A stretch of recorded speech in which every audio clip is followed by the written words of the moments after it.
So we must understand that when we are understanding these higher principles that we're teaching here, you must get into the state of blessing things.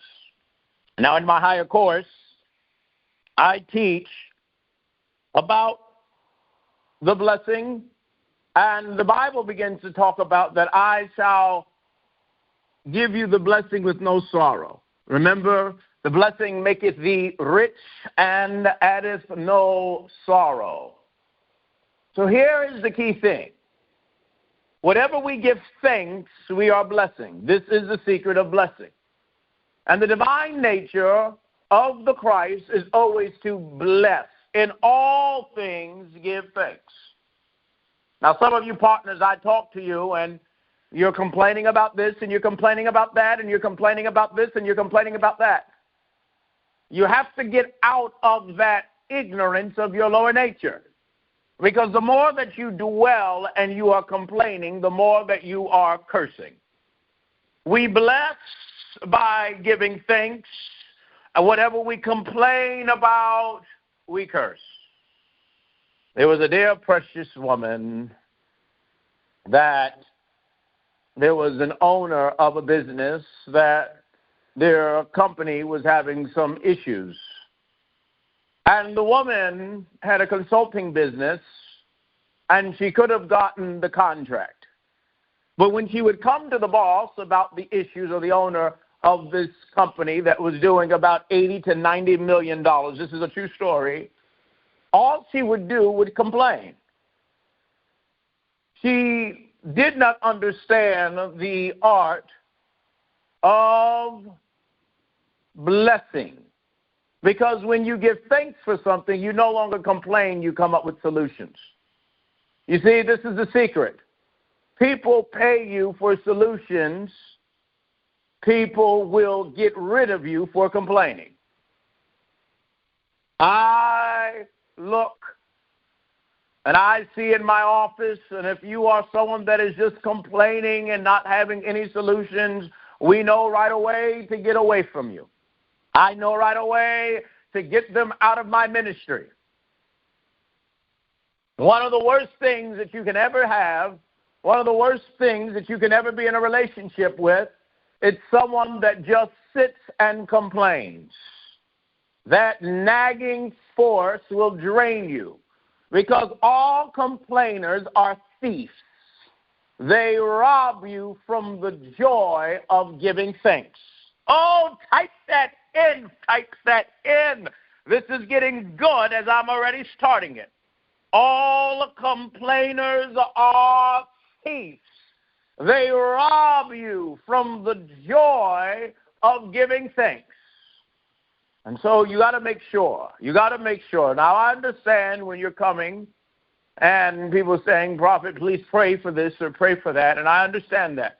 But you also want to be careful of talking about things that are not good. Going back to these states, going back to these states. I was talking to a precious, beautiful young lady, and she kept on telling me about how her ex was beating her. She told me it the first time we visited it, and then I changed the subject, and we went on, and it was great. It was good. I said, great, thank you for sharing that, to be vulnerable, very, very good.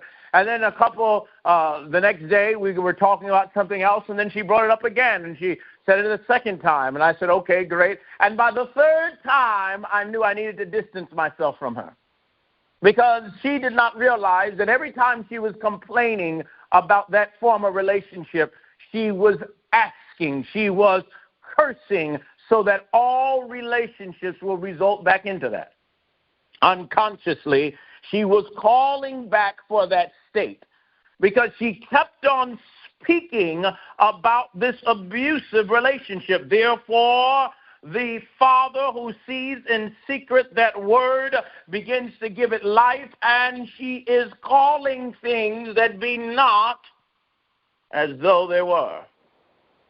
Every time she continued to speak about it was every time that she was continuing to call those things to come back into her life. And so it's very important. It's very important because some of you have some complainers around you. Go to Proverbs 6, verse 1, Frankie. Proverbs 6, verse 1. Proverbs 6, verse 1. Proverbs 6, verse 1. And there is a danger because all complainers are thieves. I told y'all, type that into the chat room. All complainers are thieves. Say it again. All complainers are thieves. You know, there's another thing here that we have to discuss here and we have to get into. And I know that some people that are into therapy sessions and stuff, and they might disagree with me, but we're going to talk a little bit more about the law here. Because I do believe in therapy, but I believe in the right type of therapy. Yes, we understand people have trauma, but healing someone from the trauma is not to continue to regurgitate the past trauma. That's why I'm not into these trauma groups and these trauma classes. You know, years ago, I was dealing with something, and they were calling it something by name. They had a whole name for it. And they were saying that this was a form of long COVID. My hands were getting a little cold, and I had some interesting stuff going on with my blood sugar, and they were saying that this was long COVID, and people were saying this, and there was a dear, precious friend of mine, and they meant well because they were really concerned, and they were there for me and wanted to make sure that I was fine. They kept on sending me stuff about long COVID. And so I called them on the phone, and I said, don't you send me that ish anymore. Yes, I said it. Because I believe in cursing things that are not in the divine nature of the divine Christ that's within me. I said, stop sending me that stuff. He was telling me that they have groups and you can go and you can hear other people's stories. You can hear what other people had. I said, I do not want to be a part of that, because if you continue to send that, and they had therapy groups, and in these therapy groups, people would come together and they would tell their story, and they would reaffirm that trauma in their body. I said, I am not interested in revisiting that state. I am not interested in revisiting that state. I visited that state so that I can see the expression of the divine Christ come up as Jehovah Rapha. But now that I've experienced them as Jehovah Rapha, I am no longer seeking for that state.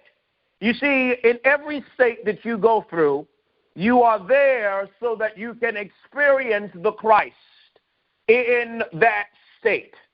When you're sick, you are there in sickness to experience the glory of the Christ within you as Jehovah Rapha. When you are having money issues, you are in that state to experience the great Christ within you as Jehovah Jireh, your provider. When you are in that state of where you're going through warfare, you are there to experience the Christ as the shield. When you are in that state of where you have to fight against some things, you are in that state to experience the Christ as the sword of the Lord. But it is important that we do not continue to recreate the state and reaffirm it. This is why I do not agree with some of the classical way of how they do therapy sessions, to continue to regurgitate, to continue to talk about it, to continue to talk about the trauma that you went through, to continue to relive it over and over and over again, to continue to talk about your past. This is why I'm not into past regression. Someone asked me about that. They said, Prophet, you talk about that, you know, do you believe in that? I said, of course we believe in that. Why? We are infinite beings. Of course we've had other lives, but there's no power in revisiting it. What is the use of revisiting it? We have to get you to stop revisiting it, and some of you got hang-ups because you continue to revisit your past traumas or your past lives. There are people that seek to revisit their past lives that are hidden in their subconscious, because in the subconscious, it is connected to the collective consciousness, and you can go back and visit these past states.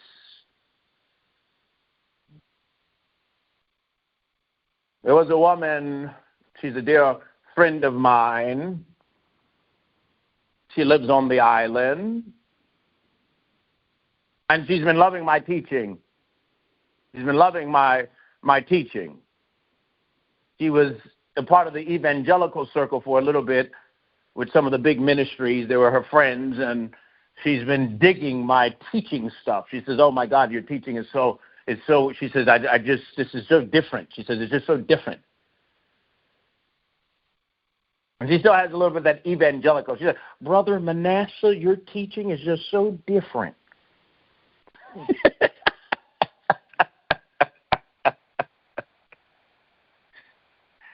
Oh, God.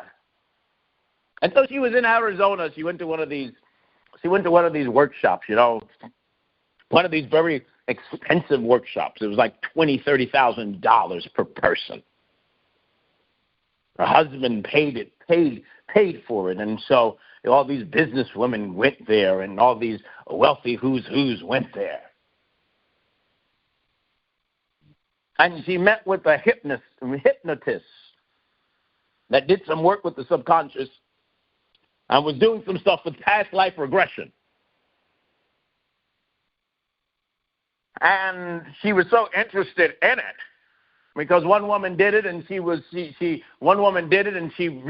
her past life, and she spoke in a language that just doesn't even exist. And for the first time, this Western woman was writing in Egyptian. They got her into a hypnotic state, and she was writing in Egyptian characters. The woman couldn't even believe she did it, and she was saying that she was in her past life, and they got her in a hypnotic state, and she did it, and she revisited it. And yes, that stuff can happen. I know how to do that stuff. But do I do it as an expedient? The answer is no. And so they got her into a hypnotic state, and she revisited her past life, and she said she started to revisit the past life. And then all of a sudden, her body and some things went on in her body where her heart was beating so fast, and her heart started to beat extremely fast, and they couldn't get the heart rate down. And they called the ambulance and called 911, and she had to stay over in the hospital. They couldn't understand what was wrong with her.